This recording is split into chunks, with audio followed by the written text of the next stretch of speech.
28 octobre 2023, le Real est mené 1-0 contre le Barça lors du Classico. Les Madrilènes sont dans le dur, on est plus proche du 2-0 que du 1 partout. Quand soudain un joueur prend la balle, arme son tir, puis fracasse la cage. À 2 minutes de la fin, le même gars, à l'instinct, marque et offre la victoire à Madrid. Lui c'est Jude Bellingham et on peut dire qu'il a réussi son premier Classico. Comme à peu près tout ce qu'il fait depuis son arrivée au Real. On parle d'un joueur d'à peine 20 ans qui a été recruté contre plus de 100 millions d'euros. Un mec qui n'est pas attaquant mais qui doit remplacer Karim Benzema, un ballon d'or. Et malgré tout ça, Jude, il marche sur l'eau. Comme pour Bellingham, la pression, ça se subit pas, mais ça se voit, il a monté la difficulté d'un cran. Sans que personne lui demande, il s'est désigné comme le successeur de Zinedine Zidane. Le mec en a parlé partout et il a carrément pris le même numéro et les mêmes crampons. Et vu ce qu'il fait chaque semaine, personne peut lui dire qu'il abuse. Ça fait que 6 mois que Jude est à Madrid et il est déjà exceptionnel. Dans la catégorie des recrues tellement fortes qu'elles peuvent changer le destin d'un club. Et c'est sur ça qu'on va se pencher aujourd'hui, 4 transferts qui ont changé l'histoire. C'est travé peut-être la frappe de Franck Ribéry. On commence par le roi, Franck Ribéry. Bien avant de devenir le joueur qu'on connaît, Franck, il a galéré. Quand Franck est entré au centre de formation à Lille, il s'est fait remarquer très rapidement pour son talent. Mais même si c'était un des plus doués, Franck avait un souci. Il était juste ingérable. Il faisait connerie sur connerie jusqu'au jour où il a cassé le bras d'une fille. La fille en question se moquait de ses cicatrices. Jeune, il a eu un grave accident de voiture. Il s'en est sorti, mais pas sans séquelles. Forcément, c'était un sujet sensible pour lui. Mais ça n'a pas empêché Lille de dire stop et de le foutre dehors. Après ça, plus aucun club pro lui faisait confiance. Du coup, Franck a été obligé de retourner en amateur et même là, il a pas eu de chance. Son équipe a fait faillite. Comme il avait plus de contrat mais qu'il devait quand même gagner sa vie, il a rejoint son père pour bosser sur des chantiers. Ça aurait pu s'arrêter là, à l'histoire d'un gamin pétri de talent mais qui arrive jamais à percer. Dans le football ça arrive tous les jours, mais pas tout le temps. Ribéry a reçu un appel de Brest. Il comptait sur lui pour monter en Ligue 2. Franck avait une nouvelle chance alors qu'il pensait que son rêve était foutu. Ça l'a rendu ultra déter. C'était hors de question de relaisser passer le train. Et il l'a pas laissé passer. À la fin de la saison, Franck était devenu un bien meilleur joueur et Brest est monté en Ligue 2. Mais ils y sont allés sans lui, parce qu'il a été tellement bon qu'il a convaincu un club de Ligue 1. Et là-bas, rebelote, il a été bluffant. Ça y est, le train Ribéry était parti et il allait plus s'arrêter. Donc quand il arrivait à Marseille, son premier grand club, il a tout balayé. La France a découvert un joueur rare, un gars capable d'éliminer n'importe qui, mais aussi d'envoyer ce genre de bastos. Et maintenant la frappe de Ribéry. Quand tu brilles autant en Ligue 1, au bout d'un moment, la prochaine étape, c'est l'équipe de France. Et même si Franck a joué à côté de légendes comme Henry ou Zidane, il a été impressionnant. Ah bien, oui pour Ribéry qui va arriver devant Casillas. Vas-y mon petit. Après le mondial vient le mercato et Lyon, la meilleure équipe de France à l'époque, veut Ribéry. Deux problèmes, Lyon est un grand rival de l'OM et surtout Franck, il est pas contre. Tellement pas contre qu'il s'est pointé aux 20h de TF1 pour réclamer son départ. C'était un vrai affront pour Marseille, leur meilleur joueur faisait tout pour rejoindre l'ennemi. Comme l'honneur du club était en jeu, ils ont tout fait pour le bloquer. Franck a beau eu faire le forcing, l'OM a refusé toutes les offres. Et ça, c'était le meilleur move pour les deux. L'OM a terminé deuxième juste derrière Lyon et comme Franck a joué un rôle majeur, il a énormément progressé à tel point que Marseille est devenu trop petit pour lui. Il y a 3 clubs qui se sont battus pour l'avoir. Lyon qui avait toujours pas lâché l'affaire, le Real Madrid qui voulait pas donner la somme réclamée par l'OM et le Bayern Munich.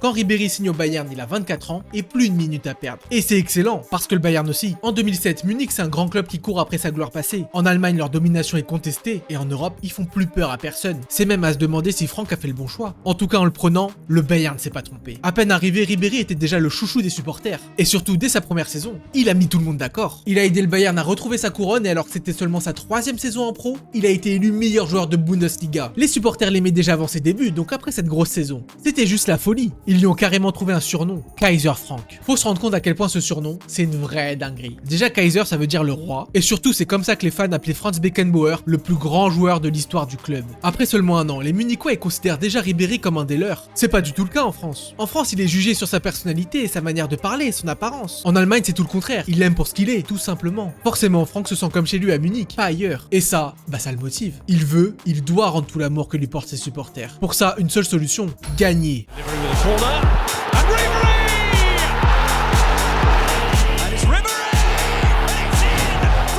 Vous voulez savoir à quel point Ribéry a gagné avec le Bayern? Il est resté 12 ans en Allemagne, il a été 9 fois champion. Après autant de victoires, on parlait plus du Bayern, mais du super Bayern.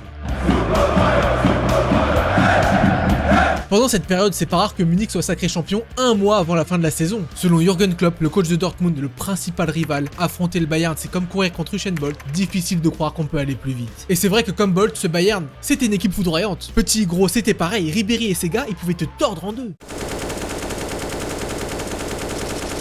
Si Munich claque autant de buts, c'est en grande partie parce qu'à gauche, ils ont un diable contre un Ribéry. Il est juste devenu inarrêtable. Le gars a tout, technique, vitesse, accélération, c'est un des meilleurs dribbleurs du monde. C'est aussi un des meilleurs passeurs. Le pire c'est qu'il y en a un autre comme lui à droite, Arjen Robben. Lui son truc c'est la super vitesse et un pied gauche qui envoie des coups de fusil à pompe.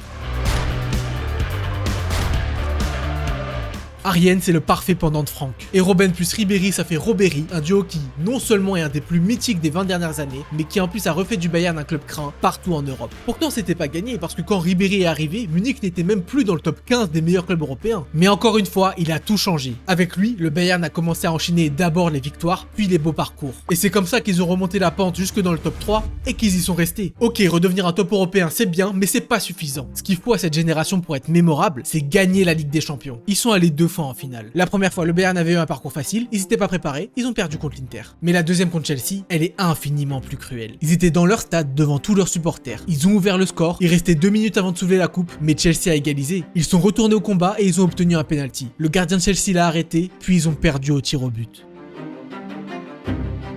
Quand la saison 2013 a démarré, les Bavarois ils étaient animés par un truc, un immense seum. Pour calmer un tel sentiment, il n'y a qu'une solution, réussir là où t'as échoué. Ils se sont bien préparés, ils ont explosé tout le monde en Bundesliga, puis est arrivée la Ligue des Champions. Ils ont évidemment passé les poules en corrigeant Lille au passage, puis ils ont eu très chaud en 8ème contre Arsenal. Ça leur a rappelé que la Champions League ça pardonne pas, faut être impitoyable. Du coup en quart de finale ils ont tapé la Juve, la plus grosse équipe d'Italie, 4-0. Et en demi, ils tirent le Barça. La meilleure équipe du monde menée par le meilleur joueur du monde. Mais ils sont prêts à les détruire. Tyler and Tony Gale. Back to Bayern. It's corner. I think Valdes started to come, and it's turned in by Gomez. It's 2-0. It's another ball into the box that Barcelona couldn't deal with. Just emphasising the superb 3 here at the Nou Camp. Muller to the fore. Quand le Bayern arrive en finale, ils ont la lourde étiquette du favori. Pourtant leur adversaire c'est pas n'importe qui, c'est Dortmund. Le même Dortmund qui leur a volé 2 titres de champion et qui vient d'atomiser le Real en demi. Mais ça le Bayern, ils en ont rien à foutre. Ils ont juste pas le droit de perdre une nouvelle finale, surtout contre l'ennemi. The season could be reduced to rubble. It's back to Blaszczykowski. Lewandowski! Great stop by Neuer. Still in there. Neuer again. From Blaszczykowski, who's on the run, and Sven Bender looks for a bender. We've got plenty in the middle, including Mandzukic. There is the good height. It's a bit fortunate, but it could mean the opening goal. It's got away from Boateng. Charles Hummels has misjudged this, and Robinson. Slung in. De manière presque miraculeuse, toujours 0-0 à la mi-temps. Puis Ribéry décale Robben.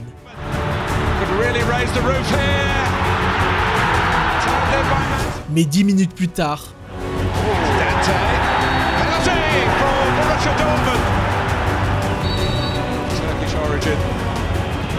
tout est relancé, le prochain qui marque gagne.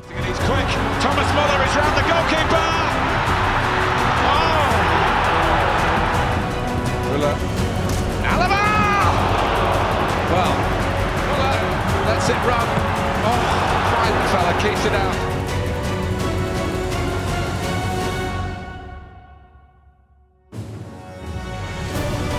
Robin is there! Arjen Robben!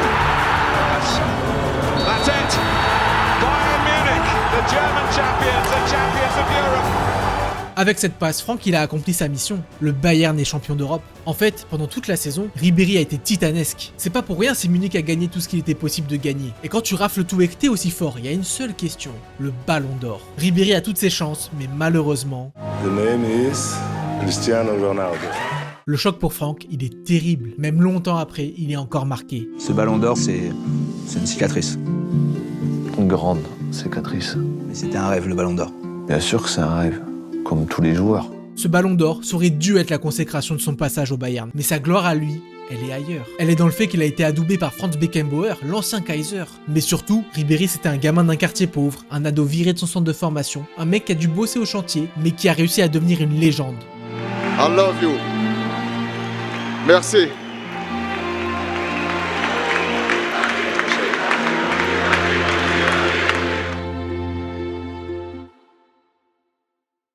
Et c'est pas le seul joueur à avoir connu ce genre de trajectoire. C'est aussi arrivé à un numéro 10 argentin, Diego Maradona. Pour Diego, ça a commencé très vite. À seulement 12 ans, c'était déjà un petit génie. Enfin ça, c'est selon une chaîne de télé qui le filme en train de jongler, puis qui l'interviewe. Et même si c'est encore qu'un gamin, Diego, il manque pas d'ambition. Mi sueño es ser dos. Mi primer sueño es jugar en el mundial. El segundo es salir campeón. Ok, on fait un petit saut dans le futur, Maradona a 20 ans et ouais, c'est bien un crack. Ça fait 4 ans que chaque week-end, il terrorise toutes les défenses du pays. Personne résiste à son combo petite taille, explosif, dribbleur, pied gauche magique. Son club, les Argentinos Juniors, ils sont trop refaits de pouvoir compter sur un talent comme lui. Ils sont passés d'une équipe random à une des meilleures du pays. Logique puisque Maradona a claqué plus de 100 buts en 4 ans. Et dans ses 100 pions, il y en a 4 qui ont un goût un peu particulier. Avant un match contre les Argentinos, Hugo Gatti, le gardien du monument Boca Juniors, parle à la presse. On est en pleine hype Maradona, donc évidemment le journaliste lui parle de Diego. Il lui demande s'il est pas inquiet avant de l'affronter. Le problème c'est que Gatti il en a marre que tout le monde lui casse les pieds avec ce gamin et il répond « Qui ça, ce petit gros pourra pas me mettre un seul but ?» Je vous l'accorde, la réponse est archi violente, mais vous savez quoi ? C'est pas ça le plus violent. Le pire, c'est la réponse de Diego. Maradona, 1-0, va Maradona, va Maradona, Gatti, gol! C'est chaud d'autant mal parler et d'avoir un placement aussi désastreux. Maradona, atención, sale Gatti, Maradona, va a pegar este gol. Habilitado Maradona, sale Gatti. Maradona, lo tocaron penal. No. No sé si lo estaba dentro. Le pegó Maradona, gol! Au final, Diego a planté 4 buts et Gatti l'a plus jamais insulté. Après une telle démonstration, c'est sûr, le phénomène Maradona, il va durer. Et comme Diego il est pas rancunier, il part chez Boca Juniors. Là-bas, il est resté qu'une année, mais quelle année! 40 matchs, 28 buts, champion d'Argentine. Le mec a montré qu'il était le patron, notamment lors des Clasico contre River Plate, le match le plus important du pays. Boca River, c'est pas un simple match de football, c'est un des plus grands événements sportifs de la planète. Est-ce que ça a été trop de pression pour Maradona 21 ans? À en juger ses humiliations? Pas du tout. Maradona, Salvarco, solo le va a pegar, golazo, le va a pegar, le pegó. Gol. Arquero quedó para Maradona, atención, Maradona girando. Le pegó Maradona. Atención, Mario, le pegó a Maradona. Gol, gol. Quand tu fais tout ça, même sur seulement un an, bah c'est suffisant pour devenir une légende.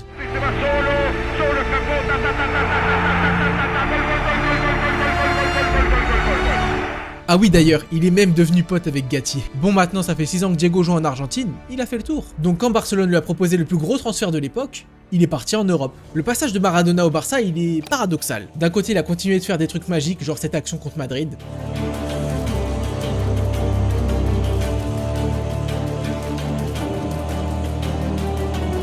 Le but est tellement stylé que les fans du Real qui détestent le Barça ont applaudi. Et des buts, Diego en a mis un paquet en Espagne, mais il a rien gagné d'important. Pas de championnat, pas de coupe européenne, par contre en termes de bagarre, il s'est fait arracher par un joueur de Bilbao, le tacle était tellement violent qu'il lui a cassé la cheville. Je vous ai dit que Diego n'était pas rancunier, j'ai peut-être un peu menti. Quand le Barça a retrouvé Bilbao en finale de la coupe et qu'ils ont perdu, il l'a pas supporté.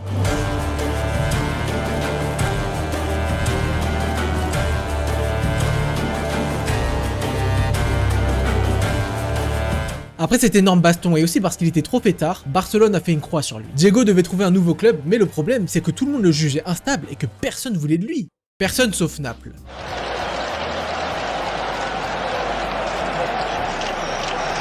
Ok, deux questions. Si personne voulait de Maradona, pourquoi Naples l'a pris? Et comment ça se fait qu'un des meilleurs joueurs du monde aille dans un club médiocre? Il y a une réponse pour les deux. Diego et les Napolitains, c'est les mêmes. À Naples, ils s'en foutent, voire ils adorent son caractère. Ils attendent juste une chose de lui, qu'il leur donne de la fierté. Parce qu'on parle d'un club habitué aux profondeurs du classement, qui a jamais été champion. Une équipe du sud de l'Italie, dominée et méprisée par les riches du nord. En fait, c'est la scène rêvée pour Maradona. Lui, le petit gars des bidonvilles qui doit se battre contre les meilleurs clubs, pas seulement d'Italie, mais du monde. Avec toutes ces stars, la Serie A, c'était le meilleur championnat. La concurrence y était extrêmement relevée et c'est pour ça que Naples a fini seulement 8ème la première année. Pourtant Maradona, lui, il a fait son travail. Son meilleur match de la saison, c'était contre la Lazio. À votre avis, pourquoi c'était sa meilleure perf? Parce qu'il a encore répondu à un trash talk. Avant le match, le coach adverse a dit qu'il pourrait l'arrêter avec seulement 3 enfants. Et comme c'est toujours une mauvaise idée de clasher Diego, il a mis 3 buts.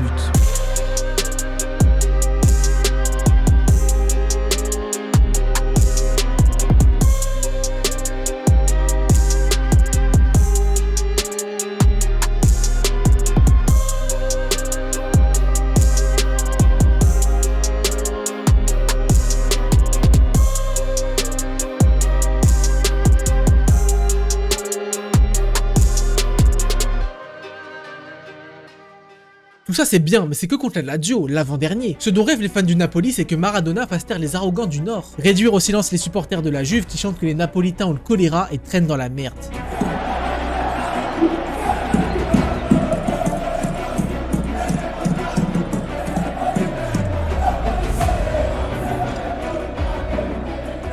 La même Juve championne d'Europe en titre et du triple ballon d'or Platini.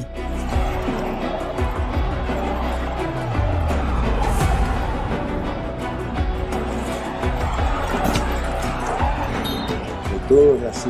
Me sentí que representaba una parte de Italia que no contaba para nada.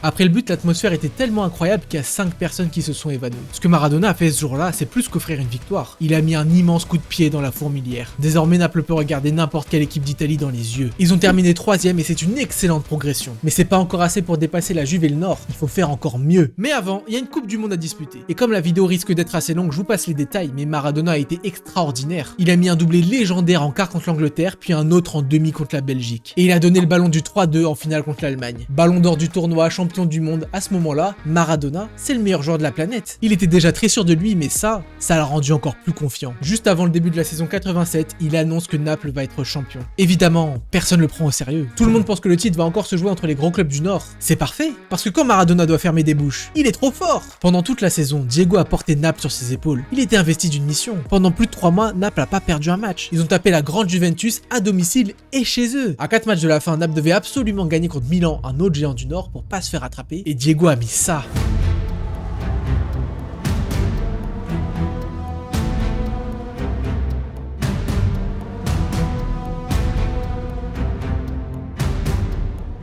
Un mois après, ils ont une balle de titre à domicile. S'ils font nul, ils sont champions.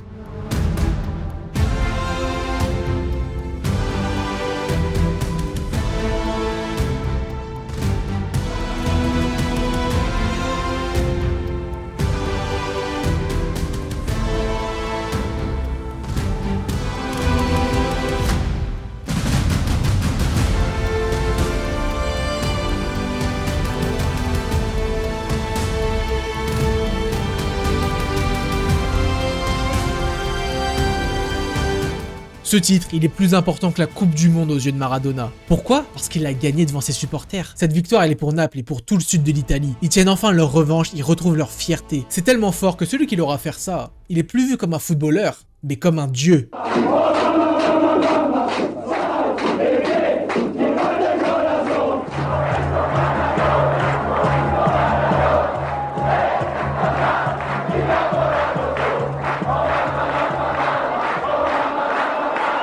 Après le titre, Maradona était tellement populaire qu'il pouvait plus sortir sans créer des marées humaines. Il a carrément dû demander à son club de le laisser vadrouiller la nuit, et comme on refuserait un adieu, ils ont dit oui. La saison suivante, Maradona a encore merveilleusement joué. Parmi toutes les stars du championnat italien, personne n'a marqué plus que lui. Mais ça a pas suffi. Naples a terminé 2ème, juste derrière Milan. La saison d'après, la même chose, mais derrière l'Inter. On pourrait se dire que 2ème, c'est déjà pas mal, mais non. Parce que ça veut dire que c'est encore le Nord qui gagne, mais aussi parce qu'ils sont devenus hyper ambitieux. Quand tu joues avec le meilleur joueur du monde, tu l'es forcément. Ça tombe bien, Diego il a pas encore tout donné. Si Naples est devenu un cadre en Italie, en Europe, c'est pas la même limonade. Ils sont éclatés, genre éclatés au point de se faire battre par Toulouse. Mais comme ils ont Maradona, ça peut changer. En 89, Naples dispute la Coupe UEFA. Ils sont facilement arrivés en quart où ils ont retrouvé la Juventus. Alors qu'ils perdaient 2-0, ils ont réussi à remonter à la dernière minute.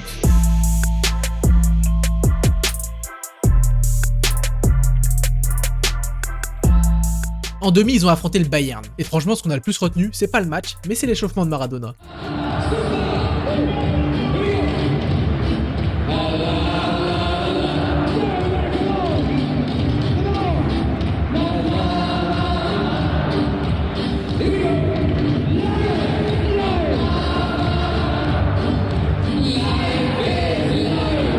Naples a gagné 4-0, Diego a donné les 4 buts. Même quand il marque pas, ce mec est brillant. Est-ce qu'il l'a été en finale? Évidemment qu'il l'a été en finale.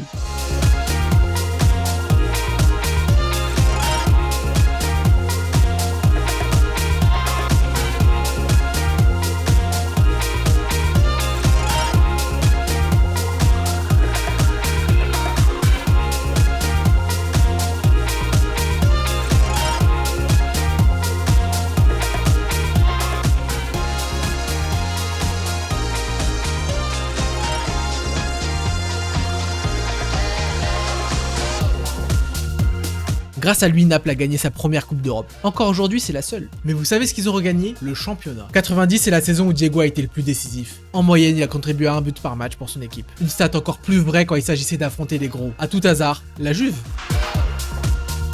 Quand ils sont devenus champions, la fête a encore été énorme, mais ça a pas duré. Pendant qu'ils célébraient, personne s'en doutait, mais c'était le début de la fin pour Maradona. Ça a commencé pendant la Coupe du Monde 90 en Italie. En 2000, l'Argentine est tombée sur l'Italie. Le match s'est joué à Naples. Les supporters ont vraiment eu du mal à choisir entre leur idole et leur pays. C'est allé au tir au but et c'est Diego qui les a éliminés. Lors de la finale, tout le stade a sifflé l'hymne argentin. La principale raison de sa chute est arrivée un peu après. Ceux qui sont attentifs depuis le début peuvent la deviner. Dans tous les cas, je vous le dis. Diego a été contrôlé positif à la cocaïne et il a été suspendu. Après ça a plus jamais été pareil. Ça faisait des années qu'il luttait contre sa dépendance, mais il a perdu le combat. Ce qu'il a pas perdu par contre, c'est l'amour des Napolitains. Il leur apportait tellement, de la joie, de la fierté, des titres. Bien sûr qu'ils l'ont aimé jusqu'au bout. C'est pas pour rien que le club a dû attendre plus de 30 ans pour remporter un nouveau titre. Diego était plus là pour le fêter, mais tout le monde pensait à lui. En même temps, comment ne pas penser à lui alors que le stade porte son nom? Ça, c'est juste la meilleure preuve d'amour envers un joueur. À moins que ce soit de carrément lui construire une statue. Lui, c'est Thierry Henry, immense attaquant qui a brillé pendant plus de 10 ans en équipe de France. Un des 23 à avoir ramené un titre de champion du monde à son pays, et le premier à atteindre les 50 buts avec les Bleus. Malgré tout ce qu'il a accompli, Henry, il n'était pas reconnu à sa juste valeur en France. Quand il a qualifié les Bleus pour le mondial avec une main, il a été insulté de tricheur. Alors que quand ça a été Maradona en Argentine, ils l'ont érigé au rang de dieu. La reconnaissance a toujours été le problème de Thierry, et ça depuis tout petit. Il le dit lui-même, dans sa famille, c'était bien plus naturel de relever le négatif que le positif. Et il arrivait dans la voiture, j'ai dit, alors t'as bien joué? Il dit, t'as vu comment je les ai bouffés? Il dit, t'as bouffé qui? T'as marqué 5 buts mais t'as rien foutu. Celui qu'on vient de voir, son père, il avait qu'une chose en tête, faire de son fils un footballeur. Du coup, il a jamais lâché Thierry d'une semelle, il s'est jamais montré satisfait, il a toujours poussé à faire mieux, il l'a programmé à réussir. Toute cette pression sur un gamin, c'était ultra exigeant. Ça aurait détruit la plupart, mais pas Thierry. Non, Thierry ça l'a forgé. D'accord, c'était pas le plus talentueux, mais personne n'avait autant la dalle. Clairefontaine, Monaco, Ligue 1, à chaque fois qu'il devait passer au niveau supérieur, il s'est adapté. Ok, on est en 98, Thierry a 22 ans et il est champion du monde. Il est déjà tout en haut alors qu'il est extrêmement jeune. Dans cette situation, la plupart arrêteraient leur effort et profiteraient. Mais Henry, il est différent. Je profite de la vie déjà pour commencer parce que c'est quelque chose que je pouvais pas faire. Je pouvais pas faire ça en tant que joueur parce que j'étais en mission. Dans toute mission, il y a des échecs. Pour Thierry, c'était à Turin. Il s'est jamais intégré, son coach l'a mal utilisé, il est parti au bout de 6 mois, à Arsenal. Et là, c'est beaucoup plus intéressant. Déjà parce que l'Angleterre, ça correspond mieux à son style de jeu, et son style de jeu, s'appelait à son nouveau coach Arsène Wenger, l'homme aux longues doudounes. Il connaissait parfaitement Thierry. C'est lui qui l'avait lancé en pro à Monaco, et surtout, il savait comment le rendre encore plus fort. Jusqu'ici, Henry, c'était un pur ailier de percussion. Avec ses longues cannes, le bonhomme fait 1m88, il éliminait facilement la plupart des défenseurs. Il était aussi plutôt bon dans les duels, et techniquement, c'était agréable à regarder.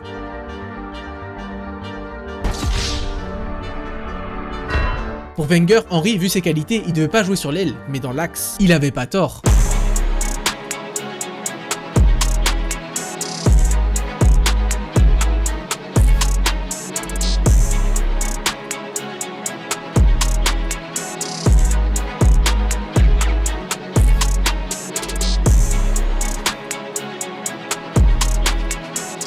Dès sa première saison, Titi est devenu le meilleur buteur des Gunners. Et plus qu'un buteur, Henry c'est un patron. Arsenal avait beau avoir des joueurs très expérimentés, très talentueux, je vous l'ai dit. Henry il est différent. Henry. What a goal! Avec l'ajout de Thierry, Arsenal c'était une superbe équipe. Il y a juste un problème. Être super c'est pas suffisant pour remporter des trophées. Les Gunners ont fini 2 fois de suite deuxième, 2 fois derrière la meilleure équipe du royaume, Manchester United. On voulait rivaliser avec eux.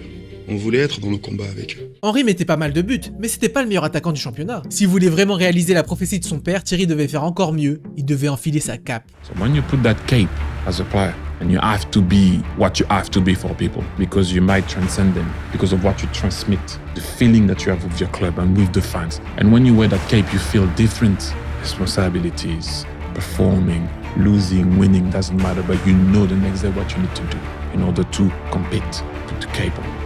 2002, c'est la première grande saison d'Henry à Arsenal. Champion d'Angleterre, vainqueur de la coupe, meilleur buteur, il remplit le palmarès. Par contre, plus il plante, plus on remarque un truc, quand il marque, il sourit pas. Et vous vous rappelez quand je disais qu'Henry était pas franchement apprécié en France? Bah ça là, ça a pas aidé. Un gars froid qui montre aucune émotion, ça passait mal. Cependant, en Angleterre, ils kiffent ça. Les fans d'Arsenal, ils adorent Henry déjà parce qu'il les fait gagner, et surtout parce que c'est un sacré personnage. Le mec arrogant mais qui peut se le permettre parce qu'il assume derrière. Par exemple, lors d'un match contre Wigan, Arsenal a obtenu un coup franc. Henry a voulu le jouer rapidement, mais l'arbitre l'en a empêché. Il lui a dit d'attendre et ça a fait rager Thierry. À ce moment-là, Wigan pouvait déjà en vouloir à l'arbitre, parce qu'Henry, c'est pas un mec qu'il faut énerver.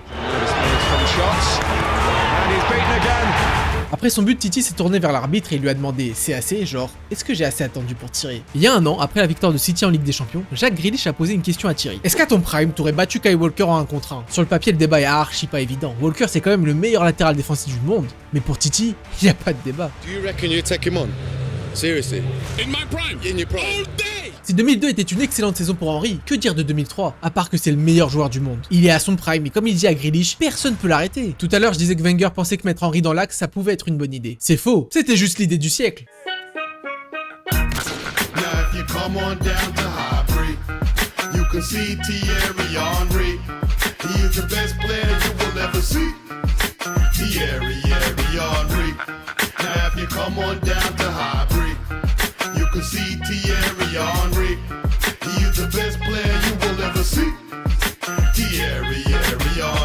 Est-ce que vous savez combien de joueurs ont déjà mis plus de 20 buts et 20 passes D en championnat? Bah y'en a que 2, Messi en 2020 et Henry en 2003. Évidemment avec une telle perf il est élu meilleur joueur de première ligue, mais il y a deux problèmes. Je disais tout à l'heure pour Ribéry, quand t'es le meilleur footballeur de la planète, tu crois au ballon d'or, mais comme pour Franck, ça passe pas. Pareil pour Arsenal qui termine encore 2ème derrière Manchester. D'ailleurs au classement des buteurs, le premier c'est plus Henry, c'est Ruud van Nistelrooy. Il joue pour Manchester, il a la même mentalité que Thierry, jamais satisfait. Lui pour le coup c'était abusé. Même quand il marquait avec United gagné, si Henry aussi avait marqué, il était abattu. C'était un sacré rival.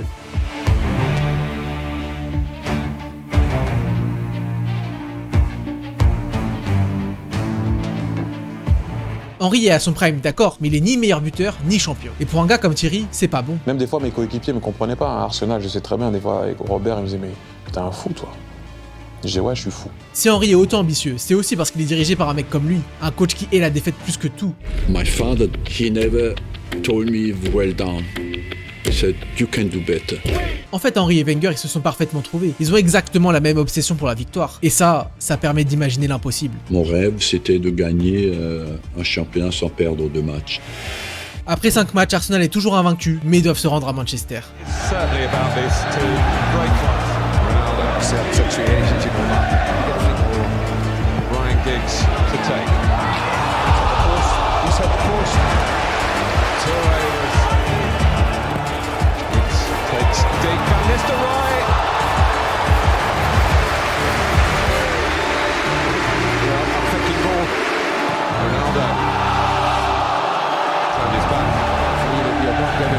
Free kicks and penalties for that.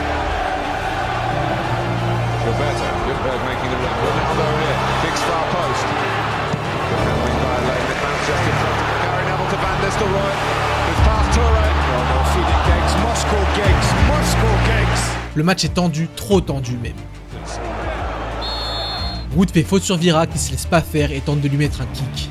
L'arbitre sort le rouge et la pression grimpe. Pour continuer de rêver, Arsenal doit tenir à 10 dans le stade du champion en titre.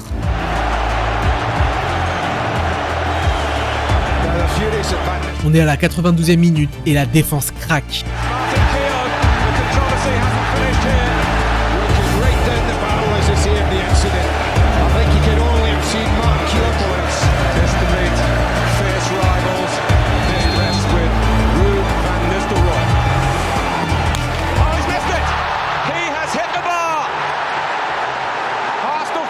C'est un miracle, Arsenal aurait dû perdre mais ils sont encore en vie. Et ça mérite bien une petite vengeance.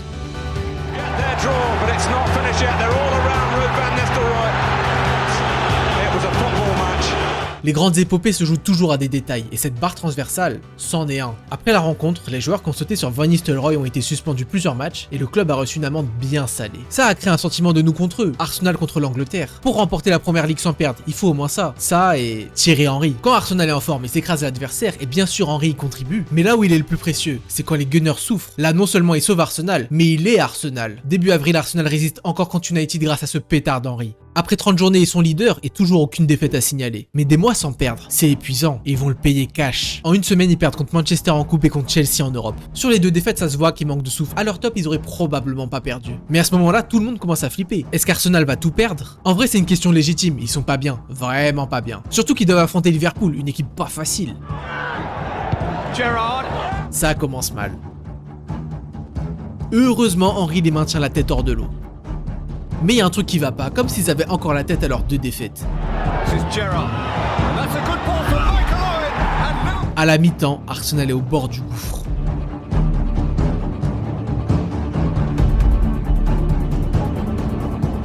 Mais si cette équipe est toujours invaincue en championnat, c'est qu'elle a un truc.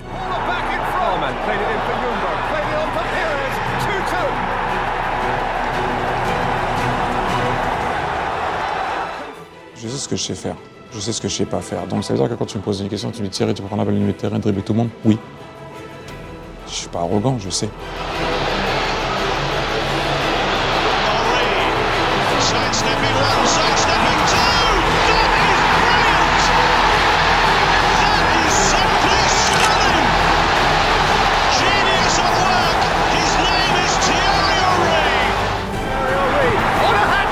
Henry claque un triplé pour sauver l'invincibilité, c'est immense. Quelques semaines après, Arsenal peut devenir champion sur la pelouse de Tottenham, l'autre ennemi.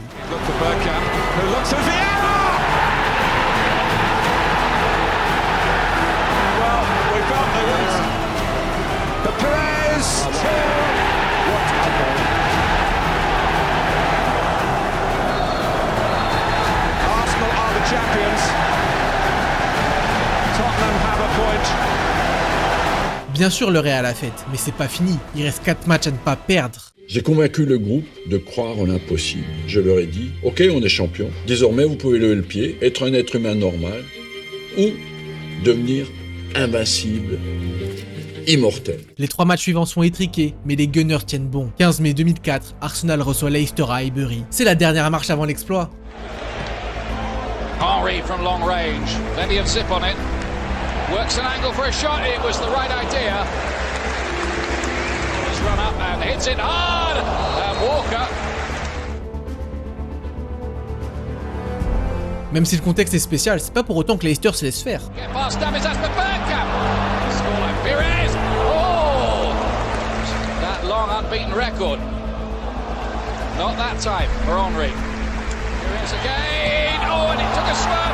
Walker, great goalkeeping. Saved it twice, 4 matches. Comme toujours, Henry est là quand Arsenal a besoin de lui. Something again around the edge of the box. They've done just that. It's Vieira. Oh, it's a picture goal to put Arsenal in front. That's what the most glorious season that any Arsenal fan, I'm sure, can remember. They are unbeaten. Hail the history men. Ça y est, ils l'ont fait, tout un championnat sans perdre. Arsenal a réalisé la plus grande saison de l'histoire de la Première Ligue. C'était une équipe extraordinaire. Et parmi eux, le meilleur, c'était Thierry Henry. That will be something we will set down in history and whatever people can say, we were unbeatable.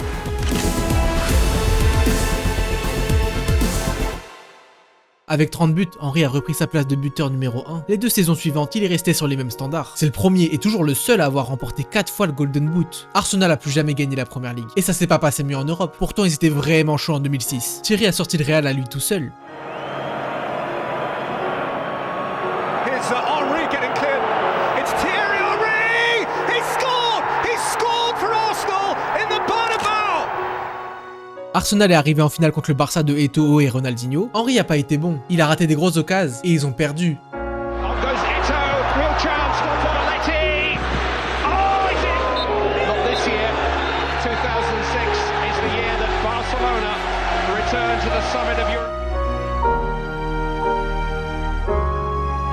Même s'il a échoué, aucun fan des Gunners lui a reproché. Comment en vouloir au meilleur buteur de l'histoire du club? Au gars qui a marqué un triplé et a embrassé la pelouse pour dire au revoir à Highbury. C'est juste impossible. Ils étaient tellement reconnaissants qu'ils lui ont construit une statue devant le nouveau stade. Et quelques mois après qu'elle ait été mise sur pied, Thierry est revenu. À 34 ans, c'est sûr que c'était plus la bête qu'il était 10 ans plus tôt. Mais sa joie et la folie du stade quand il a marqué, elles ont jamais été aussi fortes. Henry, chance, goal! He may be cast in bronze, but he's still capable of producing truly golden moments. Est-ce que vous savez ce que c'est la traduction de Gunners? Canonnier. Il n'y avait pas meilleur canonnier qu'Henry.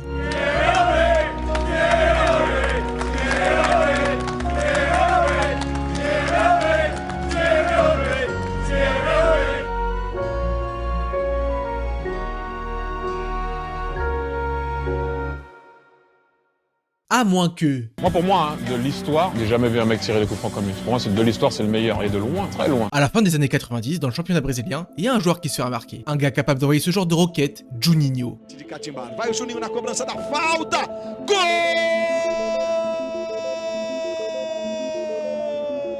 Quand Juni arrive en fin de contrat, bizarrement, son club est pas trop chaud pour le laisser partir. Mais comme il a plus de contrat, il devrait être libre de signer où il veut. Oui, mais non. On est au Brésil, les niveaux droits des joueurs, c'est un peu le Far West. Au Brésil, à cette époque-là, quand on était en fin de contrat, les joueurs, on n'était pas libres, on était comme des esclaves en fait. Pour partir, Juninho a pas le choix, il doit attaquer son club. Dit comme ça ressemble à une simple formalité, mais pas du tout. Il doit payer les frais d'avocat, il doit subir les pressions de son club, c'est un moment compliqué. D'autant plus qu'il est suivi par des gros clubs comme le Barça et que sa chance, il veut pas la louper. Finalement, le juge tranche en sa faveur, mais il part pas à Barcelone. Il s'engage à Lyon. Quand Juninho fait ce move, il surprend beaucoup de monde. Lyon, c'est pas une mauvaise équipe, mais c'est pas le Barça. À l'époque, l'OL n'a jamais remporté le championnat de France. Mais il y a un truc important aux yeux de Juni. Lyon l'a soutenu dans son combat. Quand Juninho débarque à l'OL, c'est pas en tant que star. C'est un international reconnu au Brésil, ok, mais il a jamais prouvé en Europe. En plus, Lyon a déjà une star, Sonny Anderson, un autre Brésilien. En gros, pour avoir ce qu'il veut, Juni doit encore se battre. Très vite, il s'adapte au football français et il apprend la langue. Puis il démarre une série qui était pas près de s'arrêter.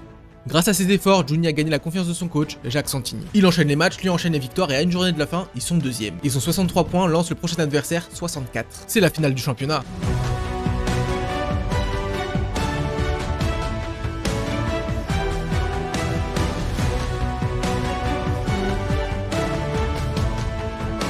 Le public est bouillant, les Lyonnais sont survoltés, mais Lens n'est pas encore à terre.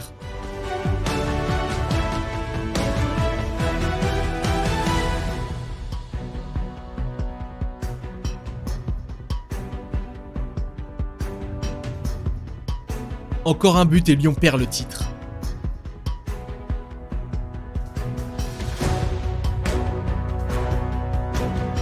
À quelques centimètres, ça faisait de partout.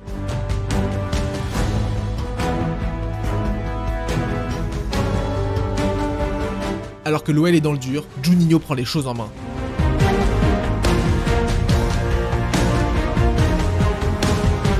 Juninho Pernambucano, auteur d'une excellente première saison à l'OL et acclamé par tout Gerland. Lyon est champion et même s'il vient d'arriver, Juni est un des grands bonhommes de la victoire. Ça fait chier à dire en tant que Marseillais ça. À la fin de la saison, Santini quitte le club. Au début, ça impacte pas trop Juni. Sur ses 2 premiers matchs, il met 3 buts. Problème, le nouvel entraîneur, Paul Le Guen, il lui fait pas confiance. Pour lui, Juninho est trop lent et il hésite pas à le mettre sur le banc. Là, Juni se dit, ok, si contribuer au premier titre du club et être bon, c'est pas assez, je vais leur montrer.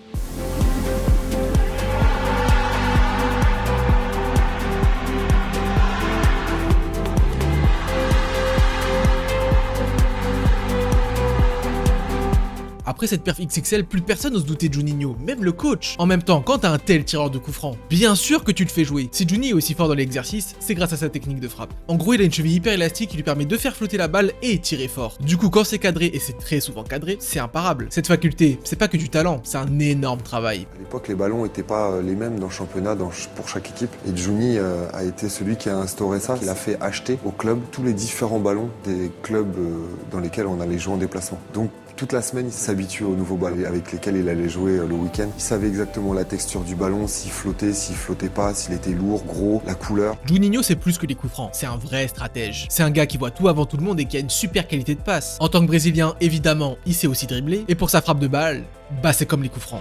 Sur la frappe de Juninho.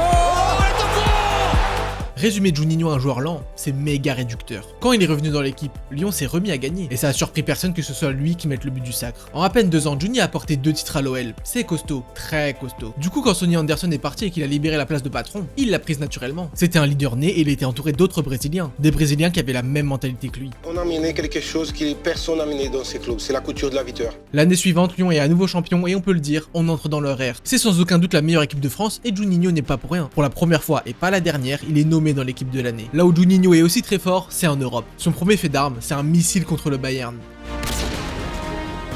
La trajectoire du ballon est tellement dingue que le gardien rentre dans son poteau et que le ramasseur de balles anticipe. Pour la dernière journée, Lyon devait absolument gagner contre le Celtic pour se qualifier. Ils s'en sont remis à Juninho. Et but marqué par Giovanelli. C'est pas fini. Non. Eh oui, Anderson. Ouais, bonne frappe. Et but. But de Juninho, il a rebondi avant Edman. C'est pas possible. Oh non. C'est pas possible. C'est pas possible. Non. Elle est à côté. Penalty. Du bonheur. Allez mon grand. Et wow, Juninho, penalty, il reste 5 minutes.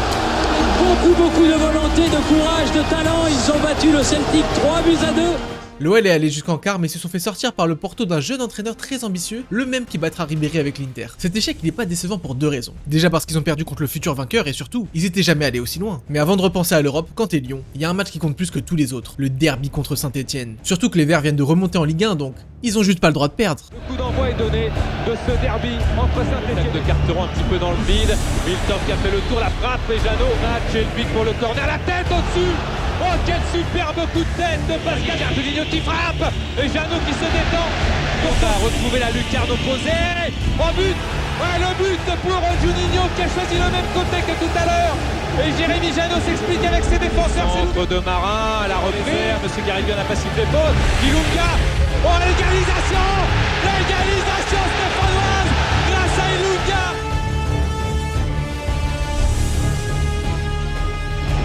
Carton jaune pour Chris. Ralenti mais coup franc avec quel but. La tête. Oh le but. Oh le but de Pascal Feindouno. Qu'est-ce qu'il a un but à Geoffroy Guichard. Exceptionnel. Avec une passe en retrait. Feindouno qui frappe. Le plus précis possible. Juninho s'est sauvé. À un moment donné avec Fro qui frappe. Une frappe soudaine intelligemment. Fro la frappe extérieure. Gonou qui va très très vite. Jeannot qui est sorti. Penalty pour l'Olympique Lyonnais avec cette sortie inconsidérée, concentrée. Il est là dans sa tête. Jeannot doit faire le vide. Il le fait. Juninho qui frappe. Et Jeannot s'est repris. Et il marque. Jérémy Jeannot qui doit s'incliner en deux temps face à Juninho qui les vers l'Olympique. Lyon montre quand même un sacré caractère. Parce que... On l'a dit tout à l'heure avant qu'il ne marque que c'est Lyonnais. Et c'est pas terminé peut-être avec un ballon laissé. La frappe et le but. Et le but lyonnais. Et le but lyonnais marqué par Sidney Govou. Ici dans cette journée. Attention.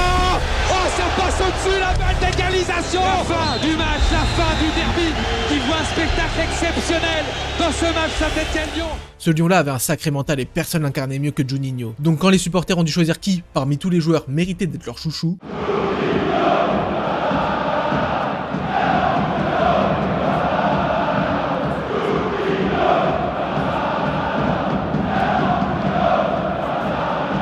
D'ailleurs, petit truc marrant, le chant de Juninho a le même air que la musique d'échauffement de Maradona. L'année suivante, Lyon a remporté sa 4ème couronne, cette fois sans trembler, avec 12 points d'avance. Quand tu domines autant ton championnat, il te reste plus qu'un seul objectif, l'Europe. En poule, ils menaient contre Manchester, mais Van Nistelrooy leur a fait du Van Nistelrooy.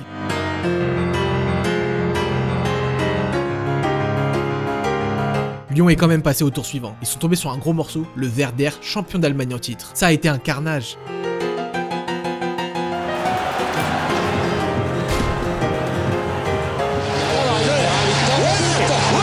Il va frapper. Et Sia le 3-0. Très dangereux. Il court. Et le but. Il Ismaël. Et c'est sont partout. Les Lyonnais, il veut marquer. Ismaël, le centre fort. Frappe de Berthaud. C'est rentré. Après ça, ok, Lyon c'est pas la meilleure équipe d'Europe, mais tout le monde les craint. Quand ils tirent le PSV en quart, une bonne équipe, hein, mais pas un monstre, ils ont une vraie opportunité.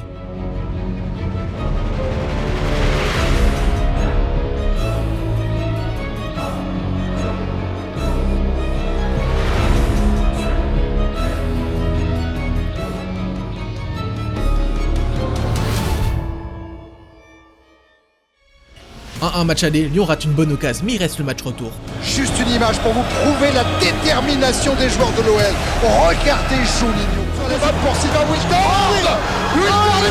Bien joué. Voilà. But inscrit. On n'a pas entendu le coup de sifflet. La récupération d'Alex et le but. L'égalisation d'Alex. 2-2 après 180 minutes, ça part en prolongation, mais tout va basculer. Allez Lina. David Marivandi. Accroché. Oh pénalty. Qu'est-ce qu'il dit monsieur Nielsen? Personne n'y croit, même pas les commentateurs, mais l'arbitre siffle pas, et derrière...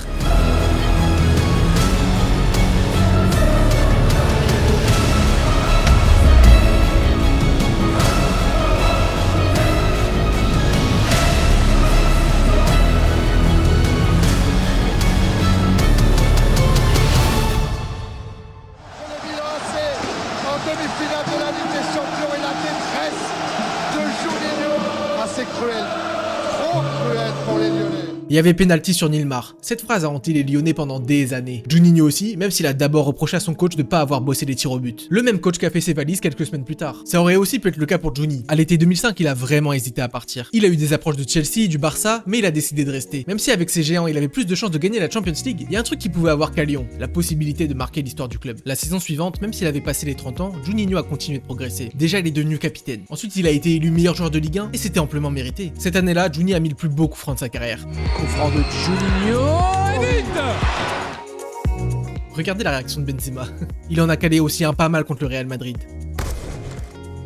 Ce soir-là, Lyon a giflé les Galactiques 3-0. En 8ème, Lyon a retrouvé le PSV et ils se sont vengés. Juni a bien évacué la défaite de l'année dernière. Pour la 3ème année de suite, Lyon est dans le top 8 européen. C'est magnifique, mais c'est aussi leur plafond de verre. Oh là là, Shevchenko devant Grégory Coupé. Shevchenko pour le 3-1. Et là, c'est fini. Si la marche est trop haute en Europe, Lyon reste imprenable en France. En 2007 puis en 2008, ils prennent encore 2 titres. Ça a été 2 années de plus où Juninho a continué d'envoyer des coups francs dans tous les sens.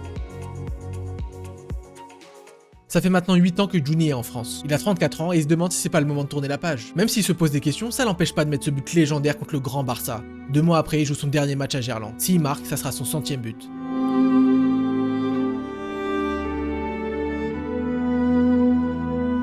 Vous savez ce qu'ils font les supporters là? Ils le supplient de rester à Lyon. Mais sa décision était déjà prise.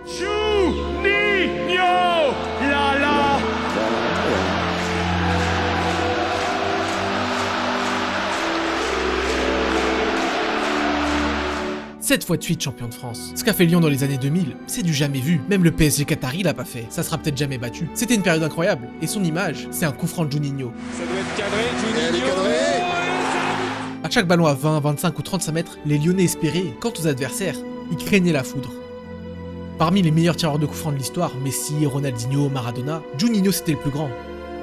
Mais c'est pas ça le plus important. Le principal, c'est que tout ce que Lyon lui a donné, il lui a rendu 100 fois. Et surtout quand un supporter lyonnais doit désigner son joueur préféré, il hésite même pas une seule seconde. Juni, Benzé. Et Juni quand même, tu le dis rapide en premier. Ah oui, Juni. Pas d'ordre, mais Juni. Hein. Benzé, forcé, ouais, Juni c'est obligatoire.